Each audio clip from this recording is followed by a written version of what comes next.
Welcome back, everyone. As usual, we are two dudes talking 80s. I'm John. That's my partner in crime, Lewis.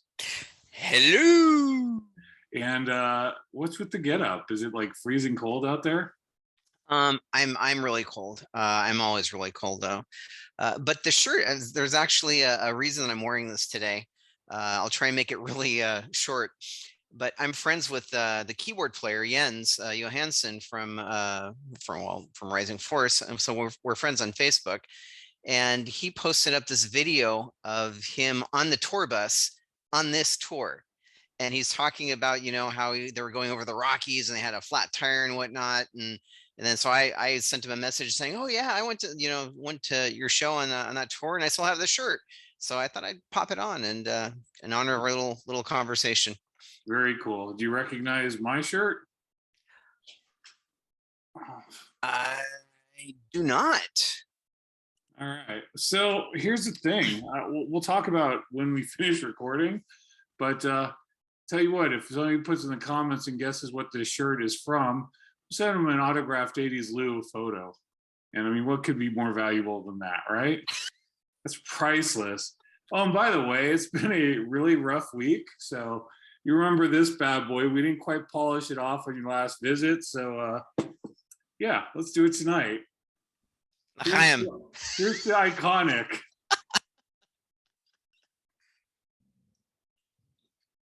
All right, so Here. This is starting well, but ooh, burns. All right, it burns so good. So we're going to talk today. We're going to talk about something that was incredibly popular in the 80s, still continues to be popular this day, but kind of really came to fruition in the 80s, and that's video games and to a lesser extent, video arcades. So Lou, let me ask you, back in the 80s, did you have Pac-Man fever? What was the deal? What was your favorite video game back then? Pac-Man fever. So I did like Pac-Man, and the reason that I liked it was like one of the first video games that I was actually introduced to, because it was at our little corner store, the Rose Bowl, which I'm sure that you remember. Oh yeah. And so they had it there, and it's like, oh wow, this is pretty cool. But I always gravitated more towards the racing games, and those are the ones that I really dug. But Pac-Man was cool too. That had its good little run. I remember, I think the first one that I really got addicted to was, I don't know, this might have been late 70s, I don't remember, but it was Breakout. I remember we had an old system that had that, but in the 80s, I loved Asteroids. I mean, as simple as Asteroids was, it just was so much fun. And then as things kind of progressed, I really got in. My favorite was, what was it, Scramble, which was the one where you're flying the chopper. I don't think you're flying a chopper, like a spaceship or whatever, and you'd have to drop bombs to get the fuel, and you'd have to shoot things out of the air, and it had different levels, and it's not very well known, and it has a couple different names, and they're kind of similar, but I really love Scramble. Love Dig Dug. Dig Dug was another favorite of mine, and God, the two I always wanted to be good at and I always sucked was Space Ace and Dragon's Lair. You remember those? Dragon's Lair is actually on my list to talk about, but yes, okay, yes. You got to go right or left. No, that was a different one. That might have also happened in Dragon's Lair. I'm not all that familiar with Dragon's Lair. I don't remember if that was Dragon's Lair or Space Ace. I remember it on something. Yes, it was definitely on something, and I remember us playing this game over and over. I remember us playing this game over and over, and I could not remember the name of it, so I had to look it up on YouTube, and I found it. So it is another laser disc based game like Dragon's Lair, but this one was called Freedom Fighter, and you're a little kid, and you're going through and shooting all kinds of stuff. And yeah, there's this fork in the road, and if you don't go one way or the other, it stops. It goes, you got to go left or right. Okay, for some reason that was one of those Space Ace. The other one I really enjoyed it. What was the video game you'd play? God, maybe I should have researched this before I even brought it up. But it was like the racing game where you'd like shoot out like smoke, and the people would be spinning, and you'd be trying to go around and capture the flags in a maze. Do you remember that, like Spy Hunter or something like that? That's one I was going to guess, but you're trying to capture people? No, capture like the Oh, flags. the flag. Yeah, it sounds like it might be Spy Hunter. Okay, those were some of my favorites. So, Excellent. you know, those are the I ones. I really liked Sprint. I don't know if you remember that one. I know you and I played that a few times, but it was a video game that had like 3 steering wheels on it, so 3 people could play at the same time. And you've got the track, in front of you, and you're looking from the top down, and you'd hit turns and stuff. And there would be turns you have to sort of fling the steering wheel to turn it over and trying to avoid the oil spills and try to hit the wrench so you could get points and stuff. And I always sucked at it, but I always had so much fun. That's awesome. I know you said Rose Bowl. Did you also go to the 7-Eleven, the very popular 7-Eleven? Yes. Yeah. So I don't remember why. I remember this guy's name, and I don't remember his partner in crime. Do you remember Ron McCann? I think was his name. Oh yeah, yeah, Yeah. absolutely. You used to So he live went down the to street from Burrell me. with us. He's probably either in jail or he's a NASA engineer, because I don't know how he would think of this stuff. So I'd go into 7-Eleven, we'd ride our bikes and we'd get 7-Eleven, dying to play Pac-Man, and he's on it. And it's like, what the heck? He's got 80 million games on this thing. And this guy, so he would string a quarter. I'm sure a lot of people did this, but he's the only one I knew, on a dental floss. And he would be able to do it just right. And it would ring up credits, I think. And he also did it with Pac Man, and again, how you think of this is the days before the internet where you get all these ideas. If he would take a D cell battery and you'd hit it on a certain space on the Pac Man machine, and it would register a credit. So we'd be back there coughing like we'd been smoking our whole lives, and he'd be like bashing this thing for like a bunch of credits, and he'd just be sitting there waiting. And then finally, Ron would get bored, and I forgot who he was always with, but then he'd get bored, and then he'd sell you, whatever credits. So you'd buy it for like $2, $3, $4, whatever he'd sell it for, and you'd be there playing for hours. I always wondered why the 7-Eleven people didn't figure it out, or probably they just didn't care. And we'd be playing those things for hours, and we'd get sick of it, and we'd try and sell it to somebody else, and usually they wouldn't buy. So That's awesome. There was a similar thing that we used to do at the 19th Avenue Bowl when that was still there. And they had this game. The game, I think, is probably 70s. So technically, we shouldn't be talking about it, but I bend the rules. So here we go. It was called are you sure you're not Two Italian? Snaps. That's 90s. Come on, stick with it. Anyway, You're bringing in way too many decades into two dudes talking 80s right now. it's the alcohol, man. It's only one shot, and look at what's doing to me already. Now I've almost finished this bad boy, but hey, drink responsibly. It's Friday night. I'm staying home. I'm not working tomorrow. So polish this sucker off. Attaboy.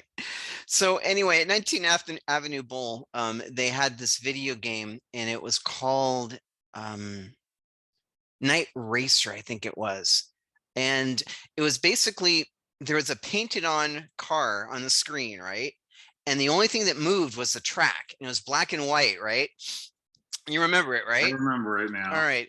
So somebody figured out that if you unplugged it and plugged it back in really quick, it would give you like 100 credits. So so everybody'd be crowded around this one machine, and then we'd all be taking turns playing it and stuff. That's cool. Do you remember what I know what I thought, but Night Driver, that's what it was called. What did you think was like the first arcade center that we had in the Bay Area? I mean, that we remember, obviously, for the people of San Mateo. So I always believed it was Fashion Island. I always thought Fashion Island, but I'm trying to think if Castle Golf wasn't the first one, or if it was Fashion Island. What do you think? I want to say that it was 19th Avenue Bowl, because they had that whole section in the back, right? That they opened up. That was all video games. So that's the first one that I think I remember. All right. I remember when Fashion Island opened, and I remember people coming back and they're like, oh man, they have this really cool arcade and they have every video game. And then they crushed me with, but every game is like 50 cents. And I'm like, 50 cents? You can't be charging 50 cents for this stuff. And I remember going in there and just being mesmerized by all the games that they had over at Fashion Island. Yeah. Fashion Island definitely had a really cool arcade. It went through a couple of different iterations, but I think it was always called the Gold Mine. It might have been called something else at some point. I remember, yeah, the gold mine. Now Yeah. I'm thinking that. Do Yeah. you remember lunch hours at ABI? Yes, I do. Yeah. So back when Lewis and I worked together, we worked for Applied Biosystems, and we would go with a couple people usually, and we'd go have lunch over at Fashion Island. We'd go eat in the food court, and then we'd go and play air hockey, and those were bloodbaths. I remember we would be, you would think we'd take it kind of easy, but we'd be going nuts and we'd be hitting the puck and we were far away and we'd be knocking it into the main walkway of the Fashion Island Mall and we'd be knocking out there and we'd have to run out. We were kind of dressed nice because we were, working at a business and we'd be coming back and we'd be like covered in sweat, like we'd worked out for like 2 hours in our clothes and we were playing stupid air hockey and we practically played to the death. We didn't want to concede that. Yeah, that was brutal. I remember you having a very effective bank shot that was very hard to get to defend against. But I totally remember that, and I remember putting a lot of energy into that stuff, man. Yeah. I remember getting a blister on my finger, right, because of the way that we were doing it, and the edge of the puck, I guess, would rub against my index finger. I remember getting a blister, and it's just just going at it, and yeah, it was brutal. I'm glad you did that motion when you said you were going at it. Maybe it's gotten kind of iffy the other way, but might turn into a 18 and only show here.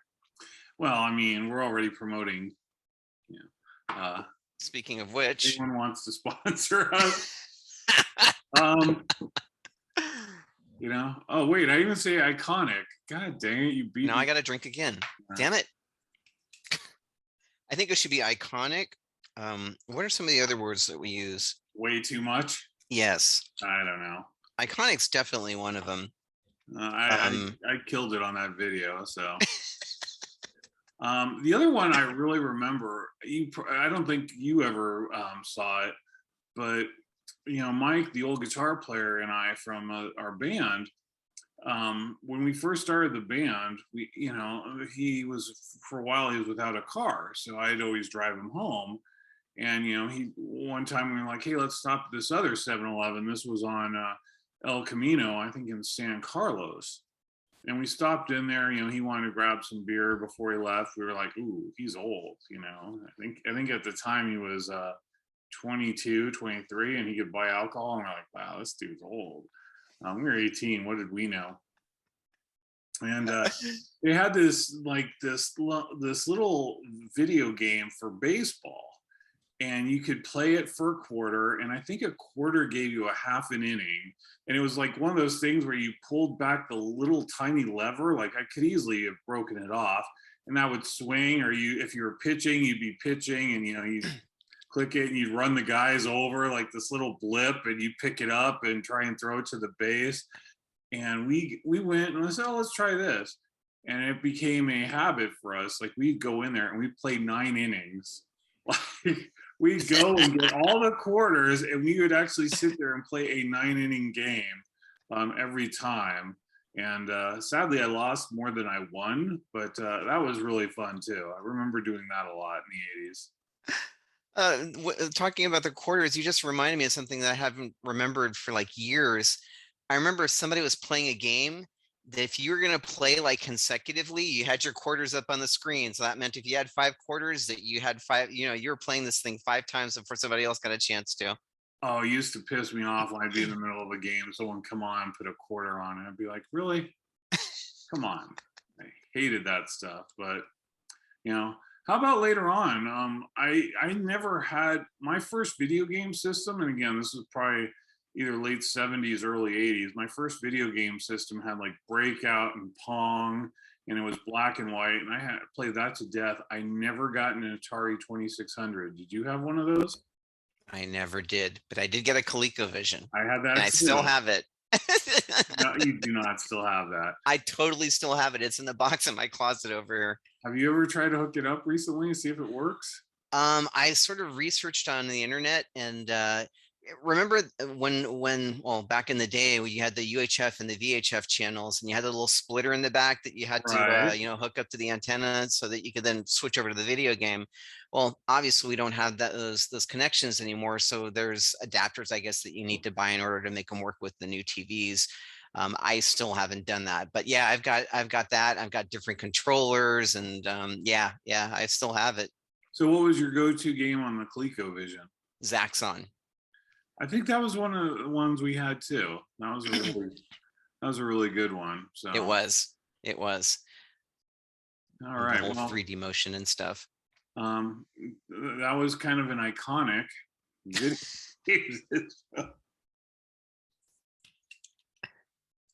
I think we say amazing a lot. And God, there's another one that we say a lot. Oh well. Too iconic. Yeah, too iconic. Damn it.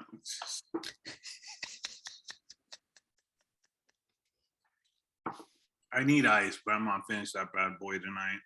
It's like I said, it's been a rough week. All right, brother. I think I talked about all the video game stuff that I want to talk about. Anything else you want to add? Yeah, I got just a couple more that I want to mention. Defender. I loved Defender. That's when I remember playing at the 7-Eleven that you're talking about on Conquer. That was I love that game. Again, I sucked at it, but I love playing it, and I have a copy of that actually that you can play on the Xbox. And let's see, what was the other one that you're driving in a Ferrari and you had a blonde sitting right next to you? Outrun. That one was a really cool one too, that you were driving this Ferrari Testarossa. It's sort of like pole position, except the graphics were a little more upgraded. And you had this blonde, sitting next to you, shotgun, and you're driving around. And if you mess up, How she can come get you out. made her so short? Shush. Anyway, I don't have a lot to work with here, John. All right. All right. But I remember, like, when you messed up, she'd get all angry and like jump out of the car, and when you won the race, she'd give you a kiss and stuff. It was pretty funny. But anyway, I dug that game as well. And the last one that I want to call out was Omega Race. I don't know if you remember that one. Oh. Really basic graphics. You were like in this it was almost like you're doing laps in this box. So you had a center box and you had an outer box, and then you had the ship that you were cruising around in between the boxes and trying to shoot at things, and you'd like have all kinds, you'd bounce off the sides, and very basic graphics, but it was really fun. That's another one I remember at the Rose Bowl. And now that's all I have. Well, now you made me let me drink. You reminded me that another one that I mentioned that I used to love all the time, and I want to say it was at 19th Avenue Bowl that I used to play it as well, was Joust. Yes. Joust was one of my favorite ones, and that's one of the few that I actually was good at. But when did you remember? When did Leisure Suit Larry come out? Oh my gosh, that had to be like late 80s, really late 80s. But I remember us having that on our little Macs. Was it like the Mac SE or SE30 or something like that? And us trying to play that. And there's like different modes that you could get into it. There's like lewd and lascivious, and I never, we didn't have the internet quite back then yet. Yeah, the alcohol is definitely hitting me. But yeah, there's all kinds of different hidden Easter eggs, I guess, in that game that are really interesting to find. I can't believe you remember that had levels of lewd and lascivious. Yeah. One of our coworkers, Mike Gibson, he was all into it, and he was the one that actually told us that, or told me that. That was quite the iconic game. Indeed. And then another one I want to call out. Talk to me, Goose. Oh yeah, I'm talking to you, because this one's one that's near and dear to our heart, both of our hearts. So at Castle Golf and Games, all right. Yes, very sad if you drive. I love that place. Very sad if you drive by there now, like Malibu and everything, and the mini golf. You can still see where, like, the holes were that you play, but it's all rubble. But anyway, there was this one game. It was a boxing game that you and I would play, and it was called Punch Out. And again, it was the same kind of thing where we would just be going at it. And then, like, by the end of it, you'd have like blisters on the inside of your hand. And, you know, it's like uppercut, uppercut, left hook, knock him out. And I remember us just playing that like all the time, all the time. Sounds like another one that I got very sweaty on. Definitely. You know, I have anger issues. What can I say? You know, but I take them out in the proper channels. Hey, before we bounce off this, what talk to me about your background? I see a bike wheel. I don't know if I was supposed to bring that up or. Yeah, this is a It's bike just wheel. a I wheel. mean, I thought there was a whole bike back there. I was able to see the wheel. it's just the wheel. It belongs to a bike that I've got that I still need to assemble, a Mongoose Californian. But yeah, I mean, this is sort of standard what we had when we were kids in the 80s, right? The whole anodized alloy wheels and stuff, and the freewheel hub, and the colored tire and stuff. So yeah, I never had a cool bike like that. I didn't either. I came close. I had the one that had like the tough wheels, except there were knockoffs. The ones that were like, I think they were made of fiberglass or something. I can't remember, but they were like 5-spoke. Okay. Do you remember those? They're plastic. Oh, yeah. Yeah. So I had those, and those were cool and very hard to break. But yeah, I never actually had a Mongoose. I never had a big wheel, and I never had an Atari 2600 either. But what do you have now? My sanity. You have three vehicles. You have 3 cars. Yeah, very true. Very true. So, you know, last one. Our toys just get more expensive. Iconic. Yeah, it's too iconic. The iconic. Oh boy, I'm gonna sleep well tonight. Right, well, as always, guys, thank you for joining us. I think we need to do this, and we'll do like a live one, and everyone can bring their own alcohol and join us, and we just talk a whole bunch of 80s stuff. That would be awesome.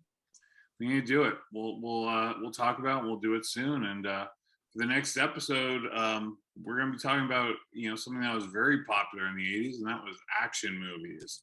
So if you like the classic training montages, great soundtracks, the next episode's for you. Otherwise, Lewis, take us out, brother. Peace out. Thank you, guys.